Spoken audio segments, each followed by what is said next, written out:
Peradaban Islam di bawah kekhalifahan Abu Bakar. Abu Bakar merupakan khalifah pertama setelah wafatnya Nabi Muhammad SAW yang merintah selama 2 tahun 3 bulan 10 hari. Kepemimpinan Abu Bakar As-Siddiq memiliki pengaruh dan peran penting yang mendalam dalam mengukuhkan fondasi peradaban Islam. Banyak sekali peran Abu Bakar dalam membangun peradaban Islam, kebijakan-kebijakan yang diterapkannya, serta dampak terhadap perkembangan umat Islam pada masa itu. Pertama, awal terpilihnya Abu Bakar sebagai khalifah. Abu Bakar As-Siddiq dikenal sebagai seorang sahabat Nabi yang sangat setia dan dipercayai oleh Rasulullah SAW. Pemilihan Abu Bakar sebagai khalifah pertama merupakan bukti kepercayaan dan penghargaan yang tinggi terhadapnya. Pemimpinan yang adil dan bijaksana, Abu Bakar menjadi teladan bagi pemimpin-pemimpin Islam yang akan datang. Kedua, memerangi orang murtad. Pada awal pemerintahannya, Abu Bakar diuji dengan adanya ancaman yang datang dari umat Islam sendiri yang menentang kepemimpinannya. Maka timbullah orang-orang yang murtad, orang-orang yang tidak mau mengeluarkan zakat. Banyak respon kaum muslimin sepeninggalan Rasulullah SAW wafat menjadi salah satu respon mereka ialah dengan adanya murtad dari agama Islam. Menetapkan jalan musyawarah sebagai pemutus perkara dan mengangkat Dewan Syuro, Abu Bakar As-Siddiq memilih Umar bin Khattab sebagai pemimpin Dewan Syuro. Jika sekarang posisi dari Umar bin Khattab sama dengan ketua dewan. Abu Bakar membentuk Dewan Syariah sebagai penasehat bagi lembaga peradaban Islam yang bertugas untuk memutuskan berbagai perkara yang dihadapi umat Islam. Abu Bakar juga mengangkat Umar bin Khattab sebagai perwakilan untuk wilayah Madinah.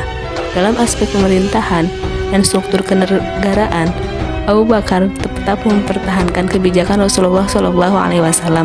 Abu Bakar mengutus beberapa sahabat untuk menjadi wakil khalifah di beberapa wilayah yang dikuasai negara Islam dan wilayah taklukan lainnya.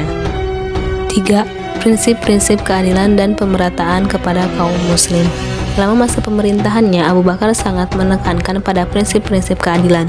Dia memastikan bahwa hukum Islam ditegakkan dengan adil dan tanpa pandang bulu. Adapun prinsip-prinsip keadilan pada zaman Abu Bakar adalah 1. Keadilan sebagai pilar pemerintahan. Abu Bakar meyakini bahwa keadilan adalah pilar utama dalam pemerintahan Islam. Dia mendahulukan prinsip-prinsip keadilan dan mengambil keputusan dalam menyelesaikan konflik. Keadilan adalah nilai yang menjadi landasan bagi semua tindakan pemerintahannya. 2. Penegakan hukum Islam. Abu Bakar memastikan bahwa hukum Islam berdasarkan Al-Quran dan As-Sunnah ditegakkan dengan adil. Ini mencangkup penyelesaian konflik dan sengketa sesuai dengan hukum Islam, serta perlindungan hak asasi individu dan harta benda mereka. 3. Prinsip utama dalam pemerintahannya adalah ketiadaan diskriminasi. Dia memperlakukan semua orang, termasuk orang dari latar belakang suku, etnis, dan sosial yang berbeda dengan adil dan setara di bawah hukum. 4. Pengembangan hukum Islam. Abu Bakar memainkan peran penting dalam mengembangkan dan merumuskan prinsip-prinsip hukum Islam yang lebih rinci. 4. Lembaga yang didirikan pada masa pemerintahan Abu Bakar. Baitul Mal, lembaga keuangan umum yang didirikan oleh Abu Bakar untuk mengelola keuangan negara, termasuk pendapatan dari zakat, pajak, dan sumbangan lainnya. Baitul Mal bergantung jawab untuk mendistribusikan dana kepada yang membutuhkan, termasuk kaum fakir miskin, janda, dan yatim piatu. Lembaga keadilan. Abu Bakar juga mendirikan sistem keadilan yang adil dan efisien. Dia menetapkan prinsip-prinsip hukum Islam dan mengangkat para gadi atau hakim untuk menyelesaikan sengketa antara individu dan kelompok dalam masyarakat. Lembaga keadilan ini menjadi dasar bagi pengembangan sistem hukum Islam selanjutnya. 5. Perang Yamamah. Setelah penyerangan terhadap orang murtad, pasukan terus melanjutkan perjalanan ke Bani Hanifah di Yamamah. Di tempat itu ada seorang yang mengaku bahwa dirinya adalah seorang nabi. Dia adalah Musailamah Al-Kadzab.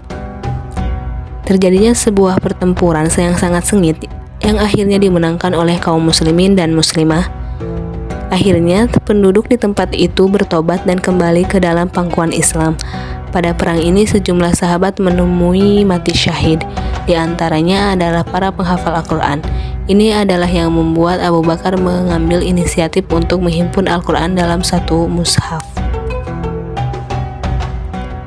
6.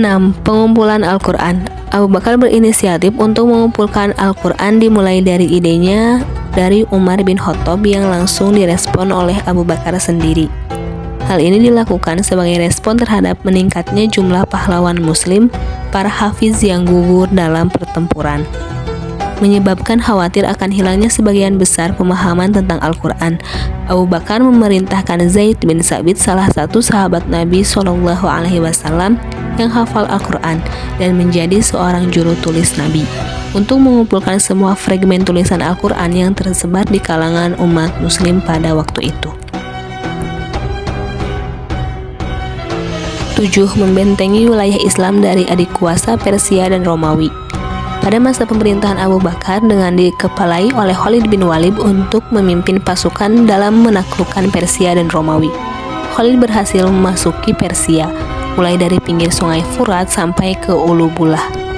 Mengelilingi Syam dan Irak, di beberapa tempat mereka bertempur dengan tentara-tentara Persia, Romawi, dan Arab. Setelah berhasil penaklukan Persia, kemudian dilanjutkan dengan menaklukkan negeri Syam sebagai pusat kerajaan Romawi pada saat itu. Puncaknya ialah perang besar di Yarmuk. 8. Berakhirnya masa kepemimpinan Abu Bakar. Abu Bakar meninggal dunia pada 21 Jumadil Akhir tahun 13 Hijriah atau 22 Agustus 634 Masehi, setelah memimpin umat Islam selama 2 tahun 3 bulan 10 hari setelah kematian Nabi Muhammad SAW.